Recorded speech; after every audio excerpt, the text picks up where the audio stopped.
Aquí en el estudio Arturo Magaña Duplancher, director de investigación del Centro de Estudios Internacionales, Gilberto Bosques del Senado de la República y maestro en diplomacia por la Universidad de Leiden de los Países Bajos.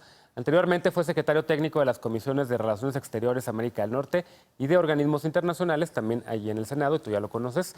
Arturo, bienvenido de nuevo a Foro Global. Gracias, como siempre, Genaro. Ahora sí que te habíamos anunciado desde la semana pasada que viniste para hablar a la previa y vamos a estar acá para el análisis, ¿no? Oye, ¿cómo lo viste? De entrada, afortunadamente perdió Geert Wilders y Mark Rutte va a volver a ser primer ministro, ¿no? ¿Por qué perdió la opción Trump, digamos, en los Países Bajos? Bueno, mira, primero hay que decir que perdió en función de las expectativas de que fuera la opción política más votada.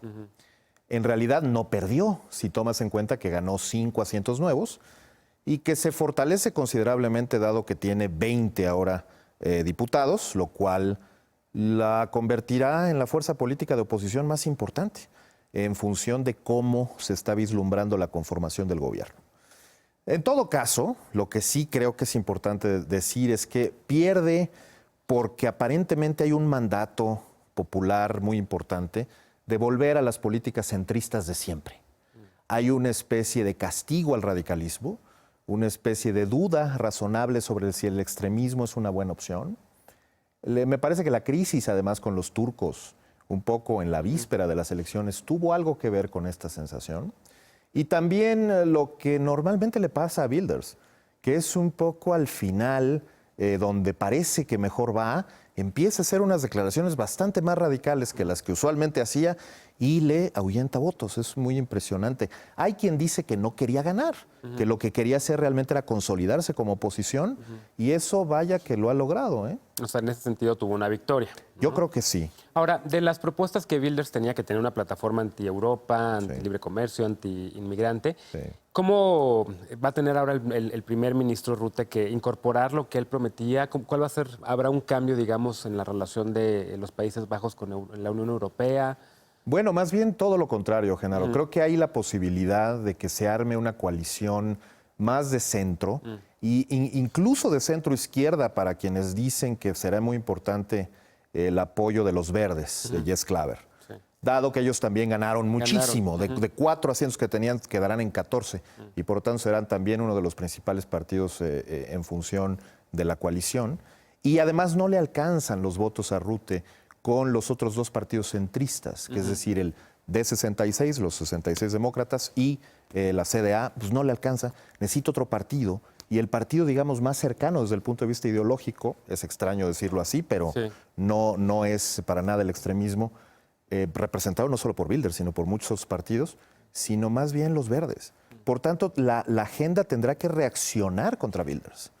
Un poco la agenda que se espera es la de el segundo gobierno de Balkenende de 2003 a 2006, mucho al centro, pero también hacia la izquierda un poco, pensando, por ejemplo, en una política menos restrictiva en lo migratorio, súper a favor de la Unión Europea y el fortalecimiento de su vinculación con la Unión, y un poco tratar de robar la conversación que iba a establecer Wilders con el resto de los partidos, cambiando la conversación, los términos de esa conversación, la inmigración como oportunidad, no como desafío o como problema, la posibilidad de volver, digamos, a cierta política de grandes consensos. Creo que se tratará más bien de eso. Ese es el reto de la coalición. Claro. Oye, digamos que de cierta manera Holanda, como se dice comúnmente, esperemos que no sea una anomalía, porque de entrada registró mayor participación electoral, ¿no? Casi 80.5, 81% de participación electoral, el triunfo de las fuerzas liberales y demás. ¿Crees que sea una llamada de atención, porque además también hemos conversado contigo de estos temas, para la ultraderecha de Francia, de Marine Le Pen, y para septiembre, para Alemania? Bueno, sí lo es, sin lugar a dudas. Hubiera representado un respaldo muy importante para Le Pen, si Wilders hubiera conseguido ser la primera opción política más votada. Pero en todo caso, yo creo que no es una anomalía. En Francia las elecciones están cada vez más competidas, con una figura ascendente entre los independientes, el exministro de Economía Macron. Y en Alemania la verdad es que tendríamos que tener una cosa completamente inesperada para que ese 8% del nazismo, de algún modo llamarlo, el ultranacionalismo, de Alternativa por Alemania terminara siendo competitivo frente a un socialismo emergente. Yo creo que más bien lo que va a terminar pasando, y esto es quizá también más un deseo que un diagnóstico, es que Holanda, Francia, Alemania estarán un poco en ese mismo plan y dejarán más bien al Brexit como anomalía. No estoy seguro. De Trump, también, incluso a Trump como anomalía. Sí. No estoy seguro en función de las opciones políticas del año que viene, porque Italia, por ejemplo, ese sí que es algo, desde mi punto de vista, más preocupante, en función de que todos los partidos están sufriendo un deterioro tan profundo que el movimiento de las 5 estrellas, que es claramente un populismo ultraderechista, podría estar recabando ciertos apoyos. Pero hasta ahora más bien creo que el diagnóstico es que el Brexit podría empezar a ser más bien la anomalía. Claro, porque había incluso quienes decían que Holanda también se estaba preparando para un referéndum para salirse de la Unión Europea, ¿no? Sí. Eso ya ahorita, digamos, queda temporalmente fuera del radar, ¿no? Totalmente. El único que lo estaba planteando era Wilders. Si tú ves las agendas de política exterior de los partidos mayoritarios en este momento en el Parlamento, ninguno se atrevería a plantear semejante cosa. Y además hay que decir otra cosa que pone en perspectiva el Brexit. En Países Bajos no hay ninguna posibilidad de que un referéndum sea vinculante. La ley establece que es consultivo. Por tanto, pues tampoco hubiera tenido, en principio, el efecto inmediato que tuvo la votación del año pasado en el Reino Unido, ¿no?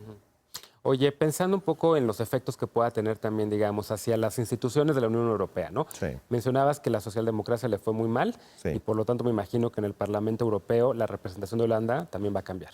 Sí, van a buscar que cambie porque el líder del Eurogrupo es precisamente un líder de la socialdemocracia. La socialdemocracia es quizá el caso más dramático de deterioro muy profundo por el ejercicio del poder en los últimos años. Cayó al 7º lugar después de ser uno de los primeros 2 partidos más votados en los Países Bajos.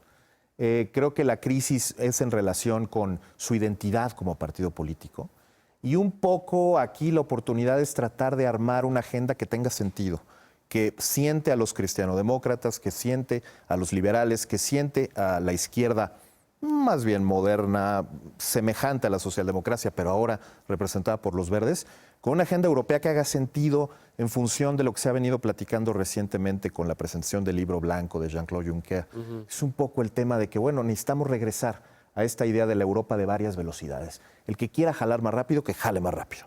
Y eventualmente Holanda se estaría subiendo otra vez al carro de Alemania, tratando, digamos, de mantener el proyecto europeo y eventualmente de fortalecerlo. Claro. Oye, de las primeras decisiones de Mark Rutte, de las que tenga que tomar inmediatamente, cambiar ministros, me imagino, se quedará con su mismo equipo. Bueno, primero hay un proceso de consultas que se antoja muy largo, normalmente toma de 3 a 4 o 5 meses.